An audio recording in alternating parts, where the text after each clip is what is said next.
Hello. All right, here we are, man. Another live drive at the start of this week. It's the beginning of the week for everybody else. My week started actually yesterday, which was Sunday. But here we are on this beautiful Monday afternoon.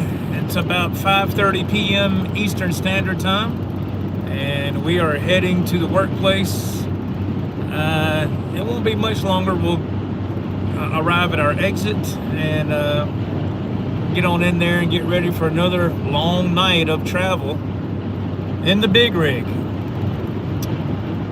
So I was talking to my wife earlier today. She said it's supposed to get kind of cool tonight and possibly tomorrow, which I was kind of shocked.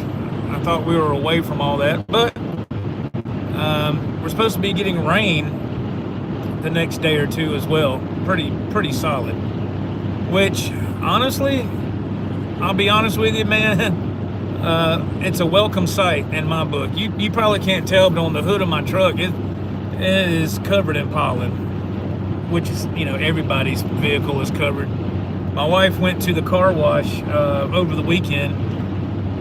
And her car is a dark blue, and it was all nice and clean, and the next day it just had pollen all over it. I said, oh man. But it looks better than this truck, I can tell you that. My little red's looking rough. It needs a wash job, but yeah, we're making our way, man. Last night, like I said, the start of my week was it's a little rough, man. I got held up on I-20 for a little while. There was a wreck there. They had the interstate locked down just for a little bit. It wasn't too bad. There was multiple vehicles involved. One was a motorcycle. So I don't know the severity of that. I didn't see a helicopter land that they airlift somebody off, so that's a good thing. So I hope that everything was okay with that, but we got held up in that for just a little bit, and finally we got to go, and so it just made for a little bit of a longer night last night. And so once we get down through here a little ways, we will be heading into the workplace, man. Let's see, we got a couple people jumping in. Hey, Flip, guy on the motorcycle passed. Are you serious? I didn't know that. Oh man, I hate to hear that.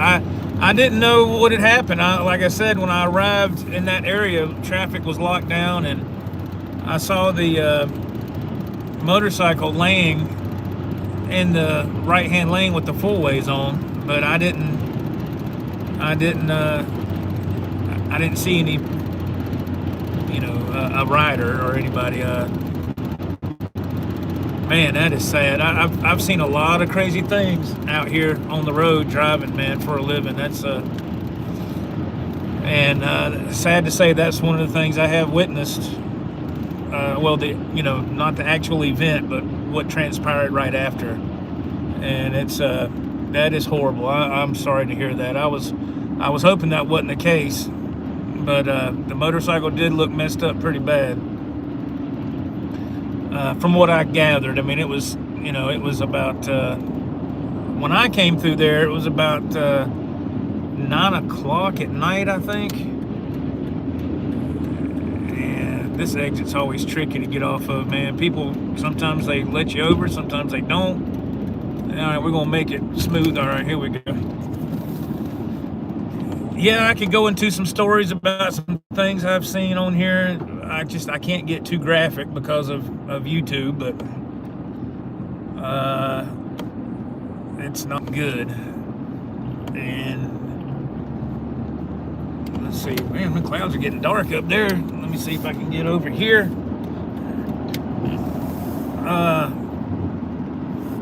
Let's see, Skunk. Hey, Skunk. Yes, he said prayers to the person's family. Absolutely, yes.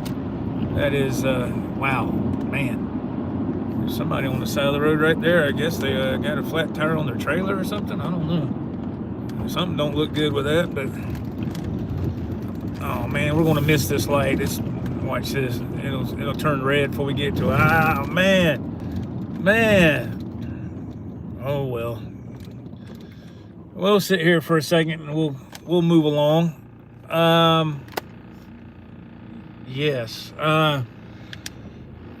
But all we can do is take it day by day, y'all. That's all we can do, man, and pray to the good Lord that we'll be here another day. I wake up, man, and I'm thankful that I wake up and I'm taking another breath. And it's very easy to take things for granted, and I'll be the first one to raise my hand and say I've done that plenty in my life.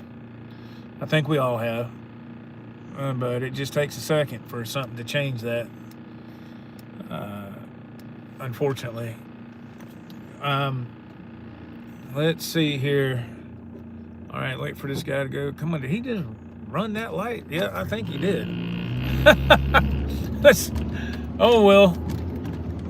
I've ran plenty of lights in my day too, so I know we got a lot of people that are getting off work and heading home, and I'm trying to get to work. It's so weird, man. The schedule is the night shift has its pros and cons, just like anything else. One of the pros is once you get down the road and you get through the rush hour, so to speak, traffic dies down, and it's just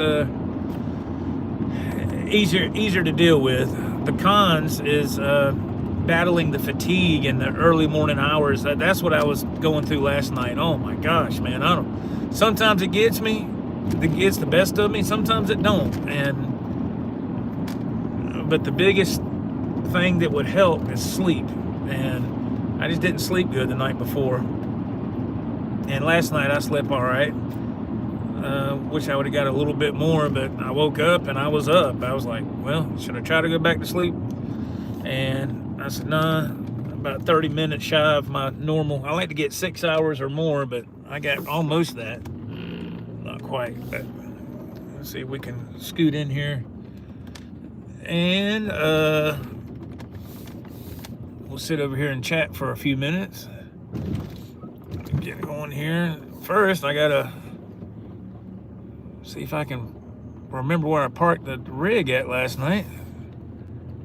Where did I park that thing? Is it over here somewhere, I think? Yeah, I think. I don't know. We'll see. We'll see. I can't remember if I parked along the fence line or if it's in the middle somewhere. I just do not remember. That's how tired I was last night, man. Oh, I see it right there. Right there. Is there a spot beside it? Oh, man. That is pure luck right there, man. Right beside the rig. That rarely happens. They used to have assigned spots years ago here for the trucks, and it got to where the drivers weren't they weren't following the rules, so they were just parking wherever, and it was just a mess, so they quit doing it. They just gave up on it. So yeah, we're right here beside the rig. That's great. Fantastic. Let's cut this off, save some gas. Gas is holding at, I think it was $3.79. It's down to $3.69 right now, I believe. So it's for around here, that's high. I know it's different everywhere else. I know the further out west you go and all, it gets more expensive, but man, gas should not be that high. It shouldn't be that high at all. Let's see. Skunk says, yes, it's easy to take things for granted, but life stuff is always throwing curveballs. Yes, it is. It is. Slimfire, hey, Joe, how are you? I worked swing shift for 20 years. I feel your pain. Thank you, Slim. Yeah, it's thankfully this isn't a swing shift. I don't see how people do the swing shift. I could never get used to that. At least that's another good thing about this schedule. I come in at the same time every night. Thank the Lord. that swing shift thing, man. My hat's off to people that do that, because I couldn't do it. I wouldn't want to do it. That's what I'll say there. But anyway, man. Let's see. Downtown AJ Brown. They need to create a special spot for you and your rig. No, man. Nah, here it's just first come, first serve in this lot. This is actually Penske's property, so it's their lot. So I mean, I don't care where I park. I prefer to be against the fence here, just for safety reasons. I don't know. I've seen more vehicles get damaged being in the middle area of the parking lot as opposed to being against the fence. I don't know why that is. I guess a lot of these guys, they don't pay attention when they're pulling out of the middle over there, and they're not judging their turns right or something. I don't know. I've seen crazy, like I've said, I've seen so many crazy things at this job over the years. As y'all know, I just passed my 26-year anniversary last Friday. So yeah, in 26 years, I've seen some really awful things out on the road. I've seen some really cool things, and I've seen some things that were just you probably wouldn't believe it if I told you. You know, you'd be like, "What? Nah, that ain't true." Yeah, I saw it, but you know, it's just part of this life, man. But anyway, let's see. Bong Water Taffy. Hello, man. What would you trade for a Galaxy DX88HL? A Galaxy? What is that? A Galaxy 8? What is that? Is that a guitar? I've never heard of that. A Galaxy DX88HL. You have to let me know what that is, man. Obviously, I do not even know what that is. Is that a pedal? Is that what is that? I'm sorry, Bong Water. I have no idea what that is, man. I apologize. Give me a little more info, man, and I can maybe that'll help me. Justin Fleming, hello. I think motorcycles should be restricted from the main highways. I still hold a motorcycle endorsement on my license, believe it or not. I've had a motorcycle endorsement since 1990. I think it was 90 or 91. I was 21 years old, and my father took me. I was living in Charlotte then. My father took me to the DMV, and I had a smaller crotch rocket. It was a Honda. I forget what it was. Yeah, it was in 90 and 91, because I had those wild colors on it. The main color was white, but had all these different, like, turquoise pinstripes, that turquoise green, had some blue. It was pure 90s, man. I had that, and I went to take my motorcycle, my road test, and I passed barely. And I've had my endorsement ever since. I had that motorcycle for a few years. I had it up until my first marriage, and I ended up trading it for a guy across the street where in the town I used to live in, Chesney. He had a what was it, a Honda Rebel or something? It looked really good. I thought it did back then. Well, I traded him even. We swapped, and we traded titles and all that. But he told me, he said, this thing, you crank it up, it won't, the motorcycle he traded me, he said, I can't keep it running. So I had a mechanic come over and look at it. They couldn't fix it.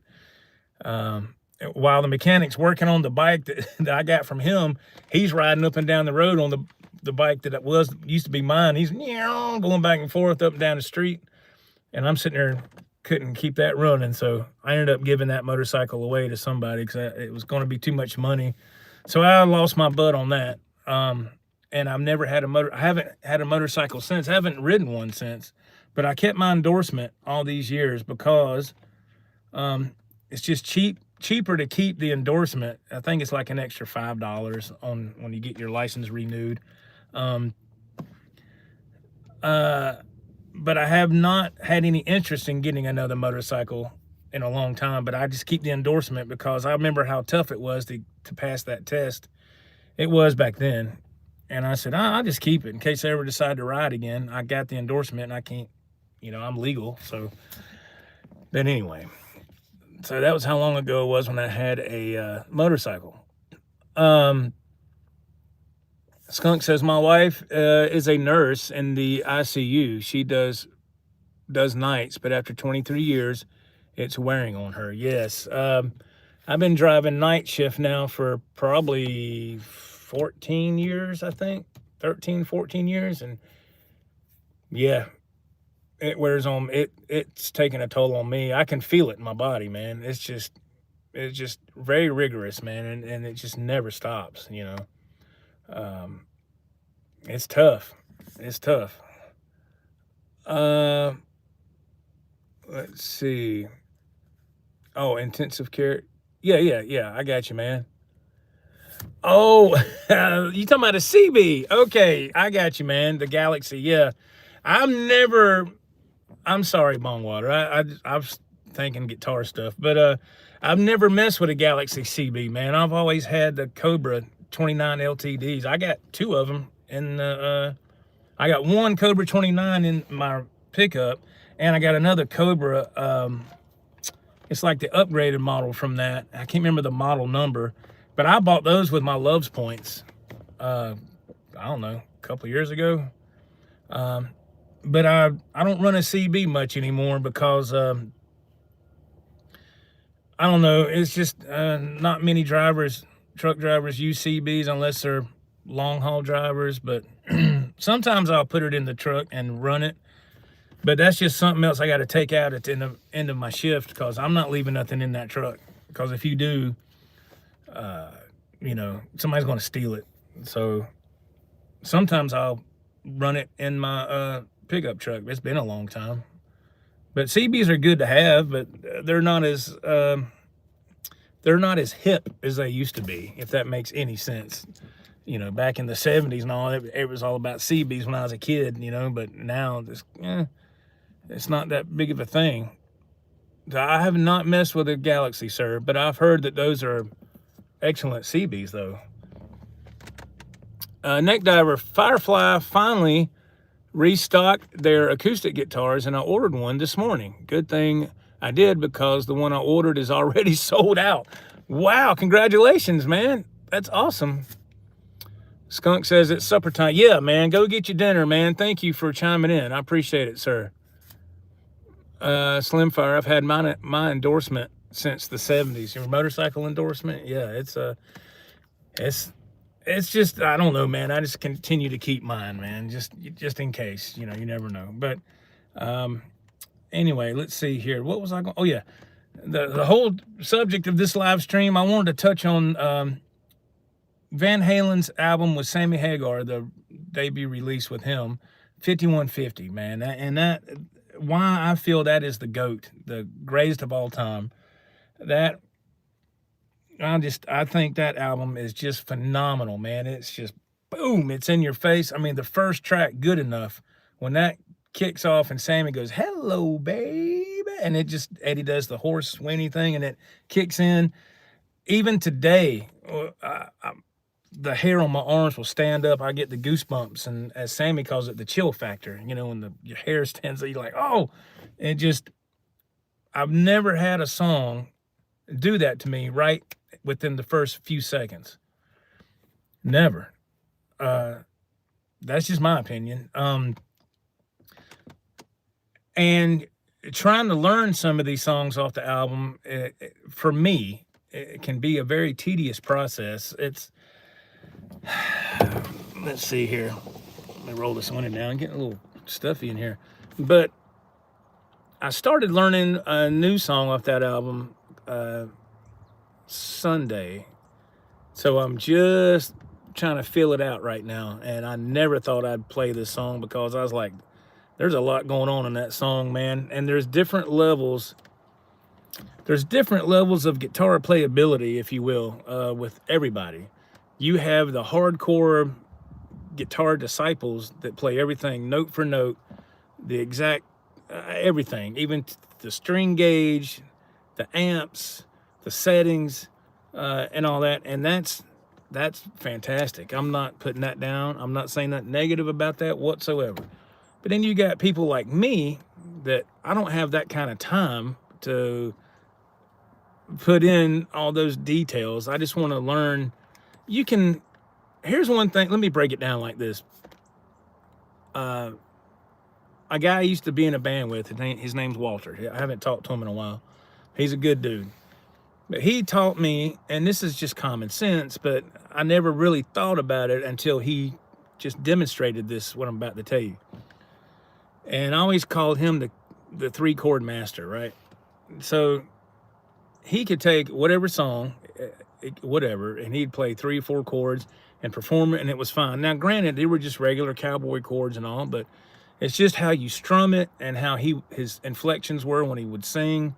It was incredible. It sounded great. It was like, let's say, I don't know, Free Fallin' by Tom Petty. I'm just gonna, because we covered that. Now, the original song, there's a capo. Mike Campbell uses a capo on like the I don't know, 1st or 2nd fret, and he's just doing a D chord all the way through. There's not really many changes to that. Well, when my friend Walter was showing me how he would play Free Fallin', he used 3 chords, and the way he would switch them out in the appropriate time, it all made sense. And I was like, man, that is cool, you know.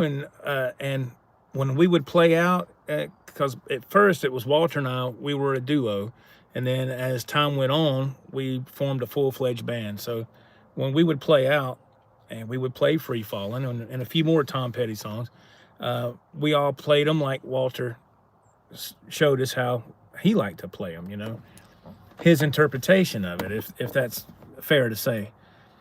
But it worked, and it went over fantastic with the crowd. It was great, you know. And so that's, I'm not saying this to say, well, I'm just gonna you know, if you can cheat, man, cheat and do it. I mean, look, the rule is there's no rules with playing guitar. There is, but there's really not. You know, it's all in how you want to do it. How deep do you want to go with it? I feel as long as the song is recognizable and people understand what you're trying to play, and they say, "Oh, I know what that is," I think you're doing something right. I think you're in the ballpark. You know, again, if you have one of the diehard guitar prophets, you know, that are looking over what you're doing, chances are they're going to automatically shoot it down. Well, that's supposed to be in drop D. You're not in drop D, and that's fine. That's fine.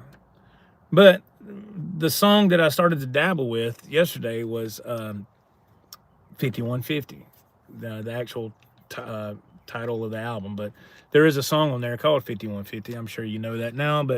And I've always enjoyed that opening riff. And I was like, man, what is going on here? So I looked up how to play it, and there's videos all over YouTube to show you how to play it. There's people that say, this is the proper way to play this song. This is the way you should play it. This is the only way to play it right. And this, you know, there's all these videos on there that can show you. Now, I ended up, my go-to as my very first go-to to learn any song is Carl Brown, Guitar 365. I think that's his name. I think he's originally from the Carolinas, and I guess he's out on the West Coast now, but I always go to him first. And of course he's playing it, and man, there's a lot of stuff going on with that song. And I have to, for myself, I have to dumb it down a little bit so my fingers will do certain chord shapes, or just certain shapes, period. And that's just what I have to do. And I said, man, I know if one of these big time Eddie guitar disciples saw me playing this, they would have a field day probably. But then again, I thought to myself, you know what? So what, man? I'm not playing in an arena. I'm not playing in a Van Halen tribute band. I'm trying to learn this song because it's fun to do. And that's why we play music. That's why we play guitar, because it's fun. It brings joy to my life. And it takes me away from the rigors of the workplace and just life in general, just all kind of crazy stuff, man. That's why I love to play. And if I can just pause for just a quick second, we got a good many people in here. If you could please hit that thumbs up for this live stream, I would really, really appreciate it. I'm going to get your comments here in just a second. I just wanted to get that out so people can comment on what I'm saying, and but only you can make it possible for this stream or any of these live drives to get out to a broader audience. All I can do is broadcast it and go along the storyline and or the subject matter, but only the audience can put it out there. And if you can, man, hype the video. I didn't even know that was a thing. I didn't know that people could hype your video, and that helps it even more. And that's the only thing you'll hear me ask from anybody on here. I don't ask for money. I don't ask for nothing. You see this right here? I got a job. I'm at work. I know my load's not ready yet. So, it's not like I'm on the clock, because I'm not right now. I'm on my time. But I don't ask for anything, man. I'm not one of those channels that says, hey, if you give us money, we can keep making videos. Okay, I can kind of see to me, there's kind of two sides of that coin, man, maybe three, but it's just, if that's their livelihood, okay. But like for me, I'm doing this for a hobby. I don't make jack squat from YouTube, man. I don't make nothing. Been doing YouTube for a long time. I'm just doing this because I love to interact with an audience. I love to make live content, and I love to play guitar. That's it. And it gives me a lot of joy. So I love doing this. I love talking to y'all. But if y'all could please hit the thumbs up, even if you're watching this on the replay, man, I really, really appreciate it, man. I really do. And I think that's a fair thing to ask, I feel. But anyway, all right, let's look at some of these comments real quick. Let's see. Slim said he's had his motorcycle endorsement since the 70s. That's a long time. Hey, Cater. Hey, man. Hey, everyone. Hope your week is going great. Thank you, sir. I started mine last night, and here we are for night number 2, brother. So, yes. Thank you, man. Neck diver. I agree, Joe. I had 5150 on cassette when it first came out, and it stayed in my car's player for literally months. My friends were like, "Don't you have any other tapes?" I said, "No, not as good as this one." Yeah, I actually went through a phase in my teenage years, from 16 to maybe 18, where I didn't listen to nothing but Van Halen. I mean, just constantly Van Halen all the time. And I had girlfriends back then, and friends that would say, "Damn, don't you listen to something else?" And they would literally say, "Look, can you put something else?" And of course I would eject that tape or CD and put something else in, but and I eventually burnt myself out, which is, makes sense, but I actually did back then. And I was like, man, I don't even want to hear no Van Halen right now, which is pretty wild. But that's how much I listened to it back then. But yes, but I understand. Let's see here. Neck diver, I hope you're doing good. Jay, hey Jay. Well, put it this way. Randy Rhoads, never in the same way live. We're all human. Even all his other guitarists never exactly did it note for note. And those are professional guitarists that inspire most. Yeah, thank you, man. I appreciate that, Jay. That's nice. And that's how I think about it as well. I just know there's some people that are very critical. But at the end of the day, the people that are being very, very critical, what glory have they found? Not really. They more than me, yeah, but not to a level where they're like multi-rich or something, because they're still playing somebody else's stuff, and copying their technique note for note, which is, look, I'm not trying to come across as a G.O.B, a grumpy old bastard, or a jealous It's not what I'm saying here. I'm just saying that if you play it that way, that's phenomenal. But not everybody can do that. And you shouldn't look down on somebody if they can't play like that and look at them in a negative light. That's not right. You know, not everybody could be in the NBA or the NFL or the Major League Baseball. Not, you know, but people like to play sports for fun and they have a good time, and that's kind of the same thing if you ask me. You're still getting out there, you're playing ball, you're playing whatever the sport is, you're having a good time. You're there to win. You're there as a, you know, for a team, and you know, there you go. So let's see here. Why is my phone wanting to get dark all of a sudden? I hope it don't go completely blank here. Let's see. Jay says Marty for beginners, intermediate, and then 365 for advanced player. Oh yeah, guitar Carl Brown 365, guitar 365. It seems like we all eventually learn from him. Yeah, I like Marty Schwartz. Marty Schwartz has a huge channel, man. Very huge channel. And he seems like a super nice dude. I've learned a few things from him.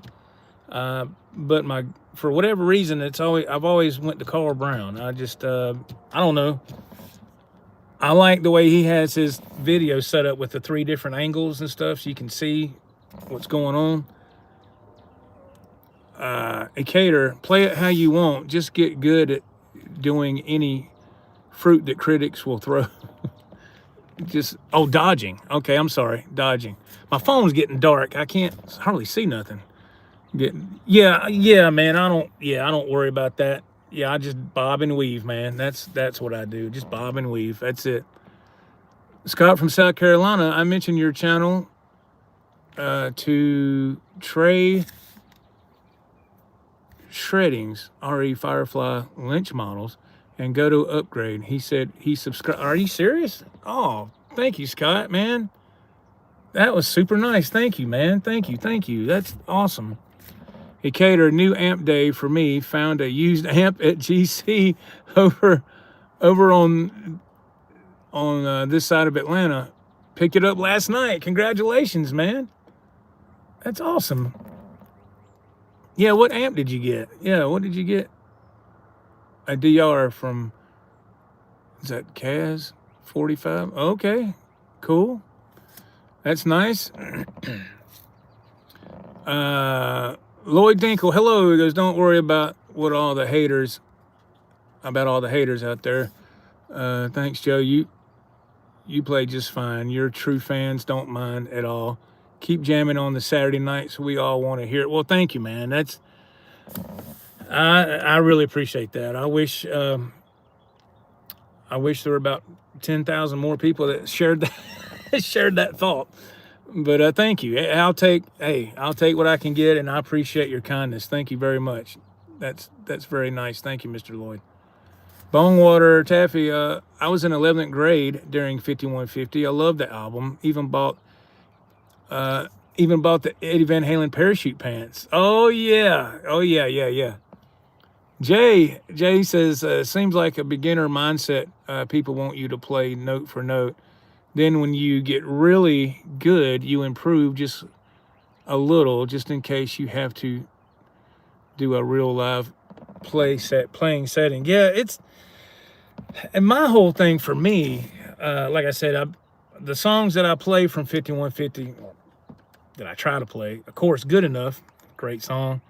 Love Walks In, Dreams, and now I'm trying to mess with 5150. Like I said, I just started yesterday, and I'm playing along with the backing track. It's down half a step, and thank the Lord I have the Digitech drop pedal to bring that down. And then here's the thing. So Eddie also is in the low E is tuned down to D. So it's the guitars are half a step down, and then your drop D tuning. So I don't drop down the low E to D. I just don't do that. To me, it's a pain. Yes, I did have the EVH branded Floyd with the D tuner. I just don't. Every time I tried messing with that, it was never in tune. So that wasn't never set up, and I just that put a bad taste in my mouth years ago. So I just don't worry about doing the low string. I just don't do it. So I'm messing with 5150. So I put the Digitech drop pedal, put it half a step down, okay? And because I got the backing track off karaoke, I had it for a while from karaoke version, and just getting that intro, because there's an 8 count, you know, it's an 8 count. Then you start with the main riff. So you're playing that section with nothing behind you. It's just silence. So it's all by feel, and you're like, and then when it does that like that, then the drums come in. So it's like, that to me is the most challenging part for me, because I'm like, oh man, if you're not on the money when the drums kick in, everything is out of sync. But so I went over it yesterday for about an hour, and I even recorded myself a video just so I could go over it when I'm going down the road, you know, listening to it, and say, okay, well, I need to tighten this part up. What I'm doing right here is that, you know, am I doing the right chords there? I have to probably refer to Carl Brown's video again.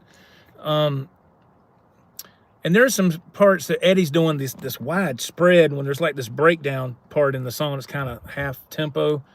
And I'm like, well, I'm not going to worry about that. I'll just do the chords. You know, I just try to figure that out. And so it's just in my own little way. But so I played it some more today, or attempted to, and there were some takes I did that were just out of sync a little, and then it came together. I was able to kind of get it caught up.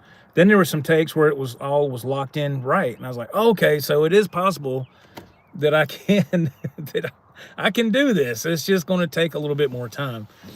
But it just goes to show you, or show me, when you look at any musician, any guitar player, whatever instrument you like to pursue musically, you take a body of work that artist has done, and you start to peel back the layers, and you really see what I was like, wow. You know, that's why I have such huge respect for Eddie, or Edward as people would say, just as a musician, period.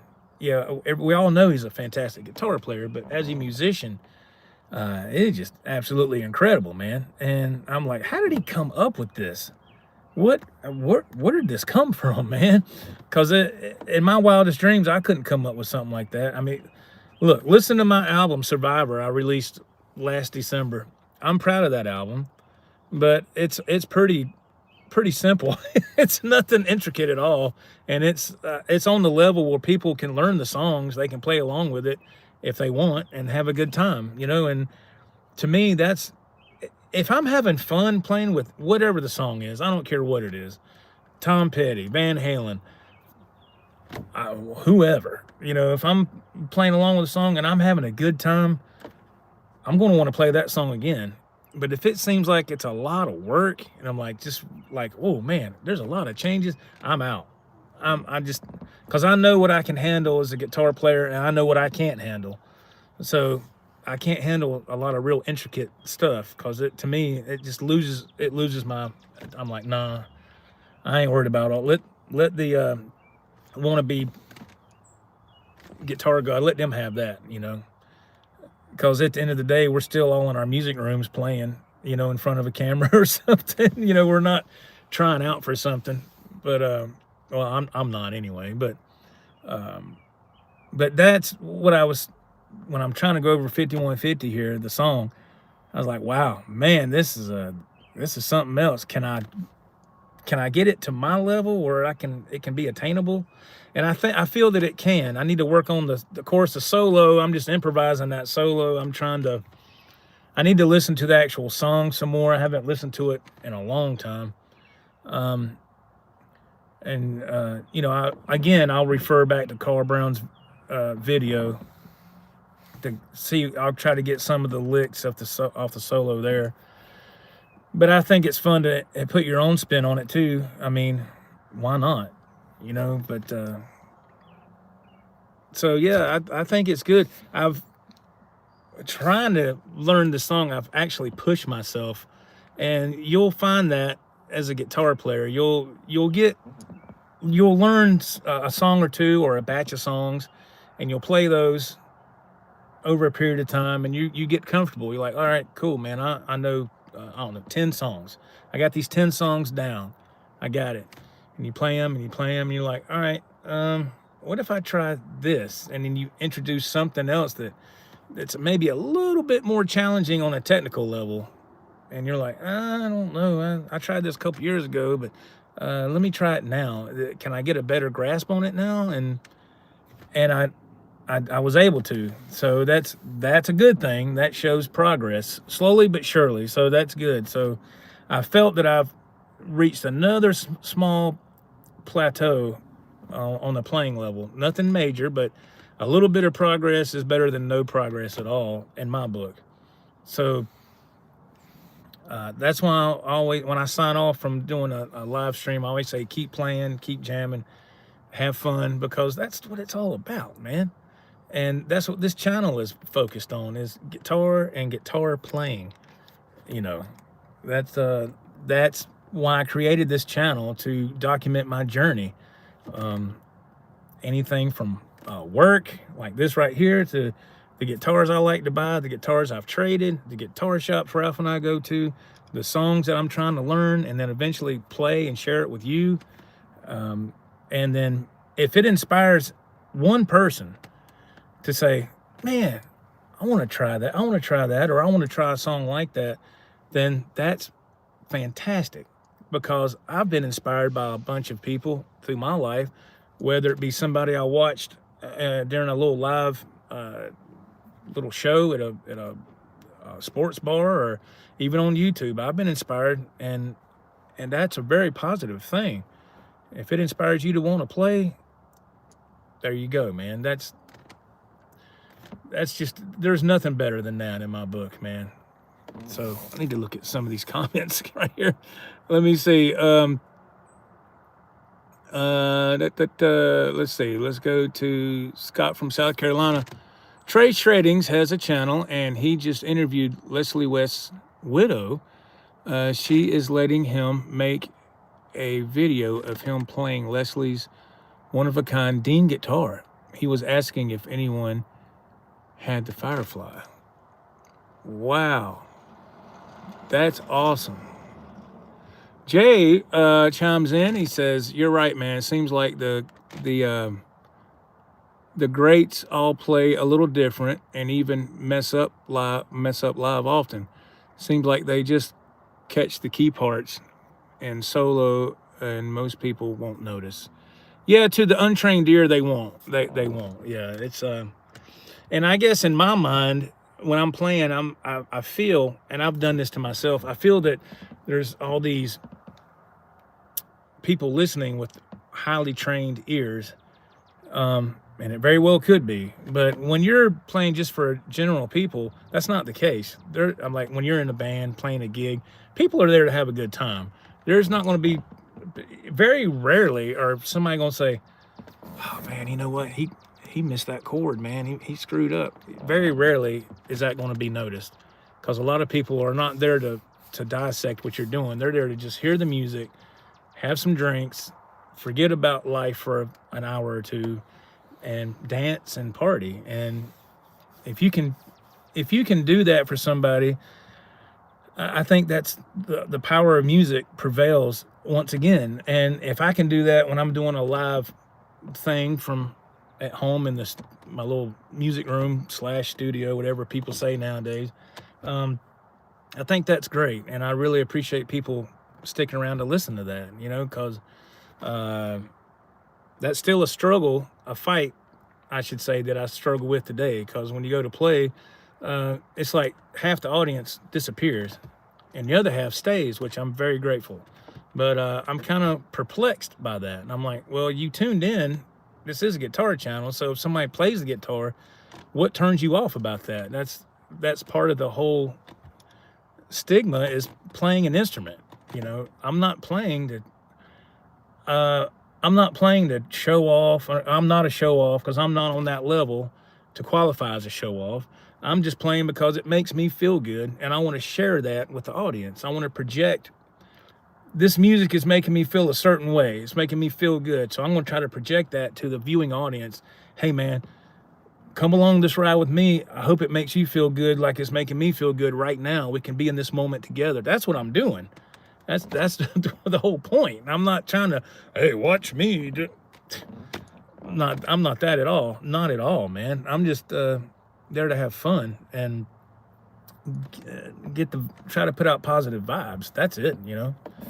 That's the whole point. And whenever I would whenever I would go and watch bands play or whatever, I would immediately get that positive energy vibe, you know. And I'm like, God, this is awesome, you know. And it would inspire me to want to practice or to want to play or to learn that song they were playing. And that's a great motivational tool to help you get better. I feel anyway. And like I said, if that happens, then you can't beat that with a stick, man. You can't. Not in my opinion. Let's see. AJ Brown, downtown AJ Brown. My friend's mom made us the MC Hammer style pants that Eddie and Sammy wore on Live Without a Net tour. Yeah, I remember those pants. Yeah, I had some of those too back in the day. That was just a thing back then, man. That was the fashion. And can you imagine wearing those today? Oh my God, that would be we'd get laughed off right out of the building, wouldn't we? Bongwater Taffy. I tried to play the guitar like Paul Stanley. It didn't go well. I twisted both ankles. Oh my God. Yeah, that's a great point, man, because again, I'm going to reference Live Without a Net, the live concert video. And one thing that blew my mind, not only was the music excellent, but the way that Michael Anthony, Sammy Hagar, and Edward Van Halen would run across that stage and be doing like those rock set kicks together, hopping from, and they never missed a note. Everything was perfect. And I was like, how do you jump up and down and run and not mess up? I don't see how they did it. I'd be scared. Number one, I would mess up really bad. And number two, I'd probably trip and fall. But they were a lot younger then too. So they, you know, I'm sure they probably had some help with some substances that made them fearless, you know. And I can only imagine what it's like to play in front of a coliseum full of people that are there to see you or your band or whoever, and you're feeding off that energy. So yeah, I could definitely see why you'd be pumped up. And shoot, man, I wouldn't know how to act. If somebody, this would never happen, but you know, driving for a living, you do a lot of thinking, you do a lot of daydreaming. And I thought, man, can you imagine if you went somewhere and played and there was, you know, 3,000 people there?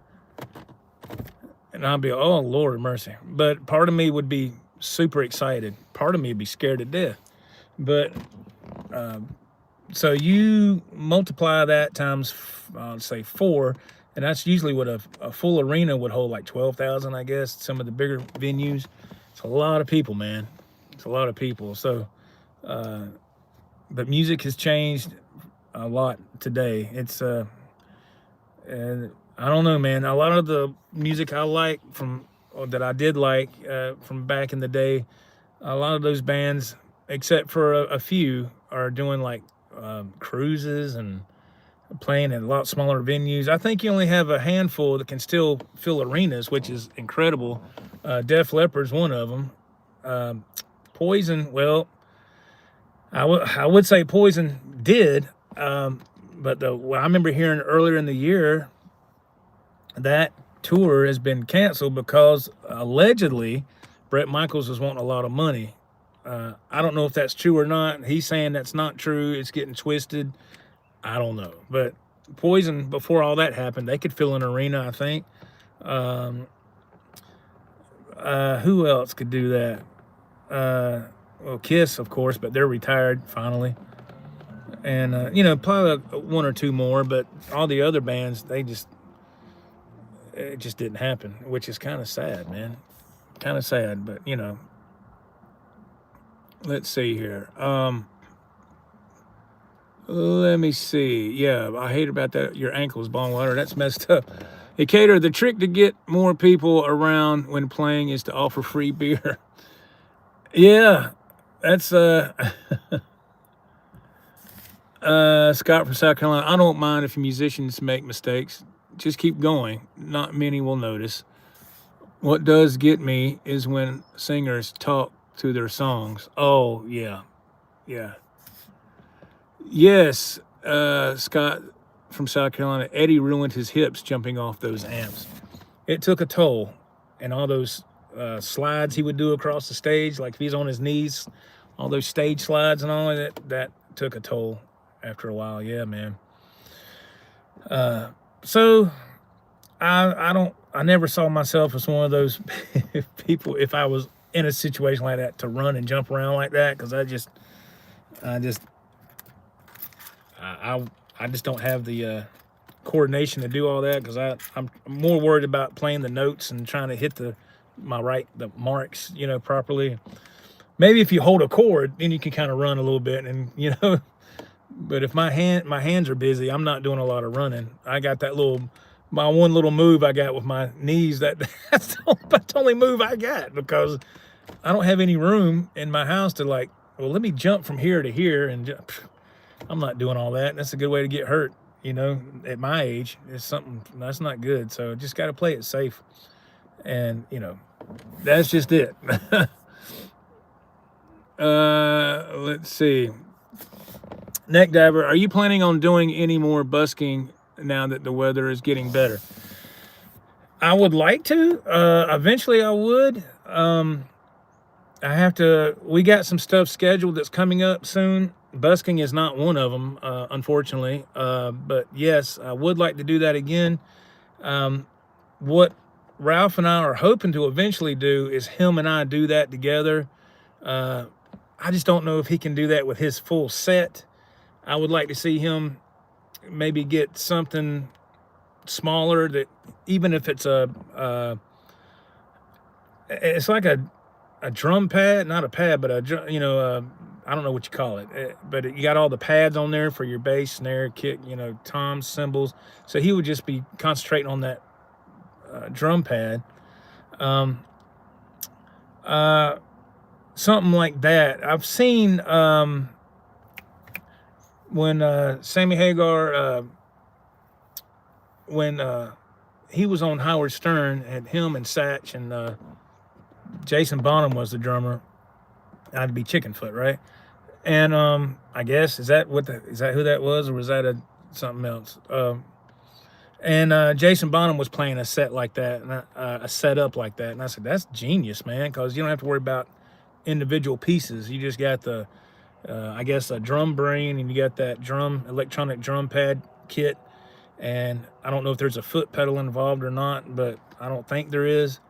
But if he got something like that, in my opinion, now of course it's up to Ralph, but in my opinion, that'd be a lot easier to maintain instead of breaking down his kit and taking it to busk somewhere. Because when you go to busk, you got to have kind of a simple setup that's easy to put up and break down. You're not there to do a big full production. That's busking it about that, really. It's kind of like, what can I do with this minimal setup? So but that's why Ralph and I are trying to practice, is eventually that's what we want to do. We want to get to that point where we can go out and busk. If it's just a couple of times, that's what we're shooting for. And I'm supposed to go to his house this Friday, which I think is Good Friday. And but supposed to go there and practice some more. It's gonna take time, but eventually, yes, we want to do that. But that's something that needs to be more practice put into it, because I don't think Ralph's ever played live out anywhere, so that's going to be kind of a big deal for him. I mean, it's a big deal for anybody. I've been lucky enough to do that in my life, quite a few times, a lot of times actually. But it's still a fun thing to experience, and I would love to see how it goes for him, because it would be his first time, and I know he would love it. And then once you get over those nerves, you start getting into the songs, and you get past that, and you get locked in. it's one of the best feelings you ever have. You know, I don't care if there's just 20 people standing there or 10 people. If the people are into it, I'm talking about if you're busking, you know, it's a lot of fun. You know, then you transition, like if you were playing like in a sports bar or something, that's a different setting. Everything's indoors and it's more of a controlled atmosphere. People know that there's going to be a band there. They're kind of expecting to hear music. But when you're busking, it's kind of like a different beast. It's like, hey, here we are. And then some people are like, oh my God, what are they doing? And some people are like, oh, cool, check that out. So it's just a mixed bag of reactions that you get from people. But when we eventually do play out, whether it's busking or something, we're more likely going to play with backing tracks because we don't have the time or energy to put into finding a singer, finding a bass player, finding that. We just don't have the time for that, not with the way I work. So eventually we want to play live somewhere, and it might be a busking gig, and I think it would be really fun. I mean, that's the only way you're going to get good, man. I mean, if you really are wanting to push yourself, you got to put yourself in some live situations. You do. Unless you don't want to do that type of thing and you want to stay in the room and play it between you and the four walls, that's fine. That's personal preference. But if you want to play live in front of an audience, you need to put yourself into those types of situations to see how you're going to do, how are you going to react. Not everybody's going to love it, but there's going to be people that will love it. And that outweighs, the positive outweighs the negative for me. And I mean, it's music, man. I mean, who doesn't like music? You know, if people are out to have a good time, there's normally going to be music there. But I think as long as you're respectful with the volume and not trying to throw it in people's face, I think it will go over just fine, you know. But that's what we're shooting towards, man, to eventually busk, Ralph and I together. Let's see. Scott from South Carolina, remember Dave Grohl broke his leg really bad falling off the stage, but finished the concert in a chair. I remember that, yeah. Misfit, hello, hey Joe, what is your opinion on really heavy music? Ever heard of bands like Whitechapel? No, I have not, to be totally honest with you. I have not heard of those. That is not my genre. I don't get into real heavy music. Not that it's bad, it's just not for me. My genre, I'm classic rock, 80s rock and 80s hair metal. That's where that's what I like to listen to. Downtown AJ Brown, yeah, I was never a showman. I just wrote songs and played the guitar. Yeah, like I said, there's different levels for everybody. Could y'all do like a feed on Friday so we can listen to y'all jamming? We eventually will do that. We won't do it. Evil Knievel. Eventually we're going to do that. We're not going to do it this Friday because we're still trying to get our songs down, and it's still really rough right now. So, in my opinion, it wouldn't make for a good feed because we're trying to get these songs and get them learned, and you know, this is what we need to do. Oh, let's do this. Oh, we need to polish this up. So it just, you know, it's like any group. You gotta have rehearsals, you know. You gotta have rehearsals to get good. So, and we're not at that point yet. There's very high potential, but we still got a ways to go. But when we get there, we'll do a live feed. Yeah, I would love to do that. Absolutely, and Ralph would too. I talked to him about it, and he said, yeah, he would like to do that as well. Let's see, a box of bunnies. Hello, I used a Roland Octopad and a Roland electronic bass drum trigger when I play drums live in small venues. There we go. Maybe that's something Ralph could look into. That's what I'm talking about. Something like that. I just didn't know what you called it. Yeah.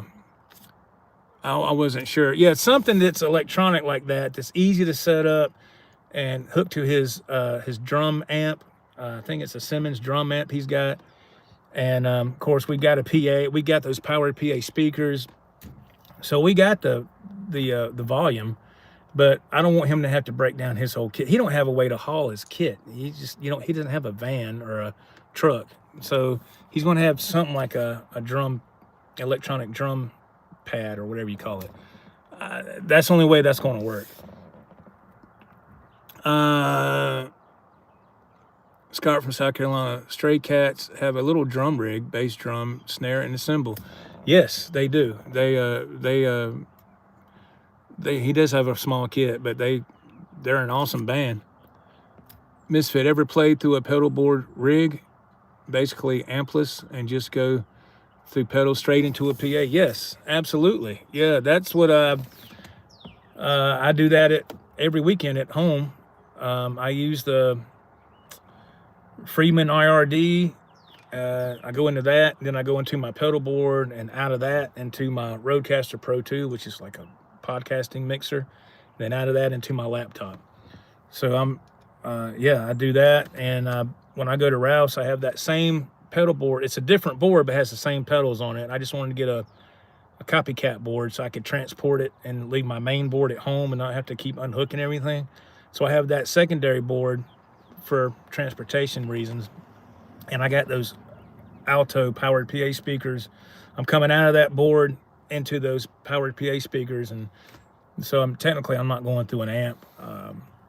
But I do have a 5150 Iconic half stack over there that I'm going to play through as well as the pedal board setup. So I'm going to have two sources. I had to buy an ABY pedal the other day.